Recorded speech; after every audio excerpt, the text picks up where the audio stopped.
అంటే ఇది ఒక పెద్ద ఇదిగా కనబడుతుంది. రెండవది అత్యంత ఇంపార్టెంట్ ఇది 2019 డిసెంబర్లో చిత్తూరు డైరీని మరింత డెవలప్ చేసి తిరుమల తిరుపతి దేవస్థానం కిందకి తీసేసుకుందామని ఒక ఆలోచన చేసింది టీటీడీ.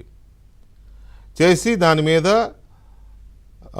అధికారులను పంపించి ఇది మనం తీసుకోవడానికి మొడాలిటీస్ ఎలా ఉండాలి ఏంటి, ఈ డైరీని మనమే తీసుకుంటే టెంపుల్ కింద బాగుంటుంది కదా, అది దానికి అవసరమైన ప్రాజెక్ట్ తయారు చేయండి అని చెప్పారు.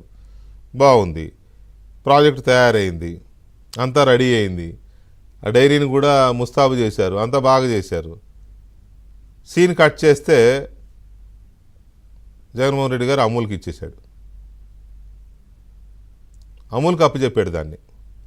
టీటీడీ కోసం అని చెప్పిన చిత్తూరు డైలీని తీసుకెళ్ళి అమూల్కి అప్పచెప్పాడు.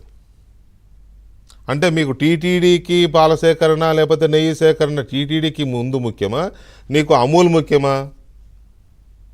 ఏంటి అమూల్కి అంత ప్రయారిటీ ఎందుకు ఇచ్చారు? ఇక్కడ టీటీడీ మాకు కావాలని వాళ్ళు ప్రాజెక్ట్ రిపోర్ట్తో తయారు చేసి ఆఫీసర్స్ కూడా వెళ్ళారు, అక్కడికి డైరీకి వెళ్ళారు, ఆఫీసర్స్ కూడా తనిఖీ చేసుకున్నారు, అంతా సెట్ చేసి ఓకే చేశారు, డిపిఆర్ ఇచ్చారు.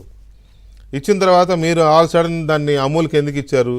జగనన్న పాల వెల్లువ అని చెప్పి అమూల్కి ఇచ్చారు. ఇక్కడ అర్థమైపోట్ల మీకు టీటీడీ బట్టలు దించుకుంటున్నారు.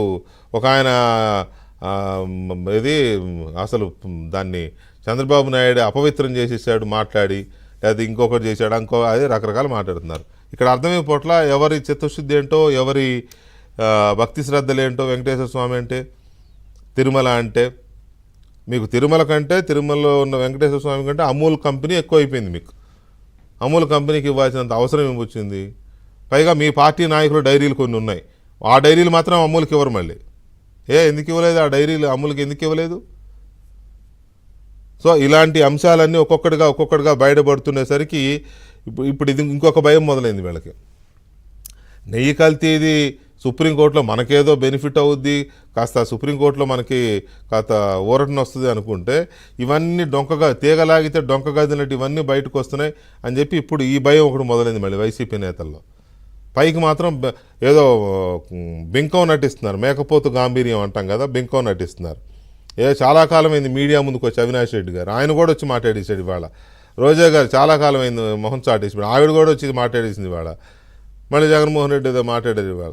ఇవన్నీ ఏంటంటే ఈ డొంకంతా కదులుతూ ఉండేసరికి ఏమీ తెలియని ఒక అగమ్య గోచరమైన పరిస్థితిలో ఉండి ఫ్రస్ట్రేషన్లో ఉన్నట్టుగా కనబడుతుంది.